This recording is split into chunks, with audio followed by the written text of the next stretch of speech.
අයිබෝවන් සුබ උදෑසනක් වේවා මාධ්‍යවේදී හිතවතුනි හිතවතෙනි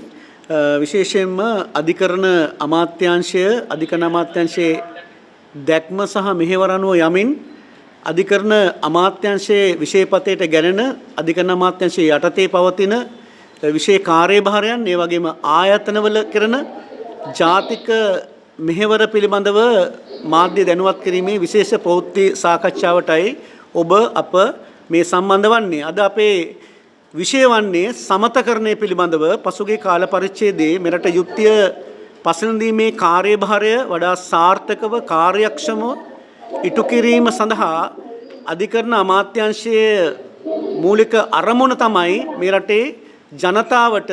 අධිකරණ ක්‍රියාවලිය තුලින් ලබා දෙන විශ්වසනීයත්වය ඒ වගේම අධිකරණය පිළිබඳ මහජනතාව තුළ තියෙන තෘප්තිමත් භාවය අධිකරණ සේවාවන් පිළිබඳව මහජනතාව තුළ තියෙන තෘප්තිමත් භාවය වර්ධනය කරමින් කාර්යක්ෂම කරමින් අධිකරණ පද්ධතියෙන් මහජනතාව අපේක්ෂා කරන සේවාව උපරිම ආකාරයෙන් ලබා දීම ඒ සඳහා ගත්තහම සමතකරණය කියන එක ශ්‍රී ලංකාවේ ඉතාමත්ම වැදගත් විශේෂයක් ප්‍රජා සමතකරණය සහ විශේෂයෙන්ම අධිකරණයට යොමු වන නඩු පිළිබඳව නැත්නම් ආරවුල් පිළිබඳව සමාජ විද්‍යාත්මකව නැත්නම් ගත්තොත් එහෙම ප්‍රජාවක් විදිහට සැලකීමේදී ශ්‍රී ලංකාවේ අධිකරණ ක්‍රියාවලියට වසරින් වසර ලක්ෂ 3කට ආසන්න සුළු ආරවුල් යොමු වීම අධිකරණ පද්ධතියේ කාර්යක්ෂමතාවයට සහ අධිකරණ සේවා සැපයීමේදී විශාල පරිපාලන සහ ඒ වගේම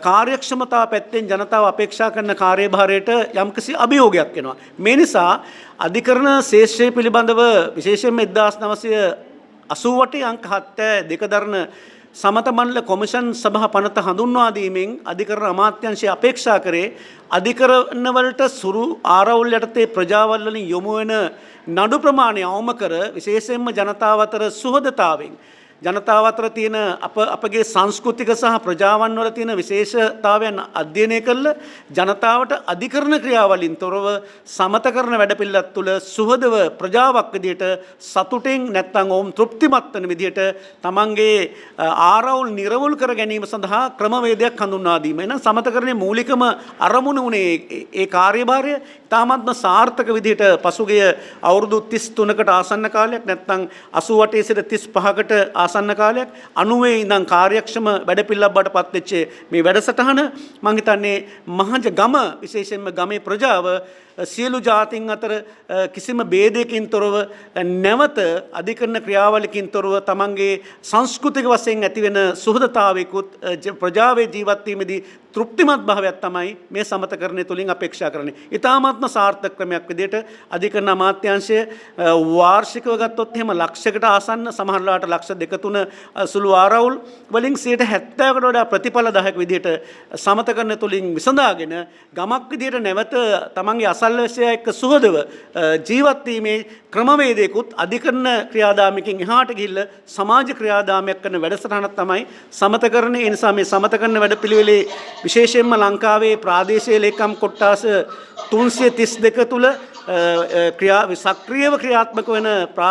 සමත මූල මණ්ඩල 329ක් කරා සමතකරුවන් ගත්තොත් එහෙම 8000කට ආසන්න සමතකරුවන්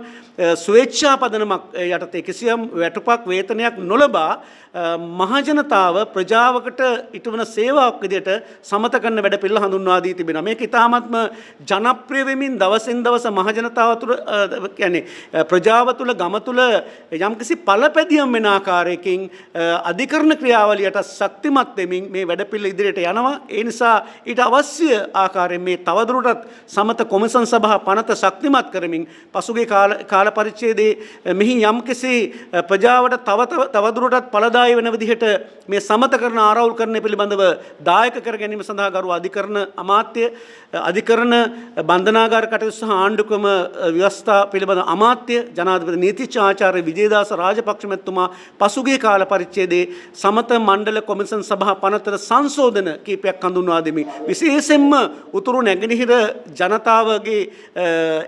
ප්‍රජා ප්‍රශ්න ගැන විශේෂ සමත කරන වැඩ පිළිවෙලකට යමින් ඔවුන්ගේ ගැටලු ආරවුල් ඉඩම් පිළිබඳව සුළු ආරවුල් පිළිබඳව නැත්නම් වාණිජ කටයුතු පිළිබඳව මෙවැනි ඵලදායී ලෙස නැවත අධිකරණ ක්‍රියාවලට නඩු ගොඩ ගැසීමකින් තොරව සමතකරණය හරහා සුළු ආරවුල් විසඳා ගැනීමේ ප්‍රායෝගික ක්‍රම විදිහට මේ පනත ශක්තිමත් කරා පසුගිය කාල පරිච්ඡේදයේ සංශෝධන කීපයක් හඳුන්වා දෙමින් ඒ සංශෝධන පිළිබඳවත් ඔබතුමන්ලා දැනුවත් කළා සමතකරණයේ තියෙන සාර්ථක භාවයන් සහ සමතකරණයේ තව තවත් දියුණු කළ යුතු ආකාරය පිළිබඳව ඔබ දැනුවත් කිරීමේ ප්‍රවෘත්ති සාකච්ඡාවට තමයි අප මේ සම්බන්ධ වෙන්නේ. ඒ සඳහා අපි මේ සමතකරණ කොමිෂන් සභාව නැත්නම් සමත මණ්ඩල කොමිෂන් සභාවේ සභාපති විනිසුරු හෙක්ටර් යාපා මැතිතුමා ඇතුළු ඒ සඳහා සහභාගී වෙන ඒ සඳහා සමත මණ්ඩල කොමිෂන් සභාවේ නියෝජිතයන් 5 දෙනෙකු අතිගරු ජනාධිපතිතුමන් විසින් පත් කරනු ලබනවා. ඒ කොමිෂන් සභාව ස්වාධීනව කොමිෂන් සභාව ක්‍රියාත්මක පරිපාලන වශයෙන් ක්‍රියාත්මක කිරීම සඳහා සමත මණ්ඩලයේ ලේකම්තුමියක් නැත්නම් ලේකම්වරයෙක් සහ කාර්ය මණ්ඩලයක් සිටිනවා. ඒ නිසා අපි අද ආරාධනා කරා සමත මණ්ඩල කොමිෂන් සභාවේ ලේකම්තුමිය එස්.පී. වීරසූරිය මහත්මියට ඔබ දැනුවත් කරන ලෙස ඒ වගේම අපි ආරාධනා කරා මෙහි කාර්යභාරයන් පිළිබඳව කතා කරන්න සමත පුහුණු නිලධාරී නීතිඥ චින්තක හේරත් මැතිතුමාට ඒ වගේම අපි ආරාධනා කරා සමත පුහුණු නිලධාරී නීතිඥ තක්ෂිලා නිලූෂා පත්මකුමාරි මහත්මියට ඒ වගේම අපේ සමත කොමිෂන් සභාවේ සහකාර ලේකම් තක්ෂිලා නයනන්ති සිල්වා මහත්මියටත් ආරාධනා කරා. මම හිතනවා ගෞරවයෙන් ආරාධනා කරනවා සමත මණ්ඩල කොමිෂන් සභාවේ ලේකම් එස්.පී. වීරසූරිය මහත්මියට ඔබව අමතන ලෙස ස්තුතියි.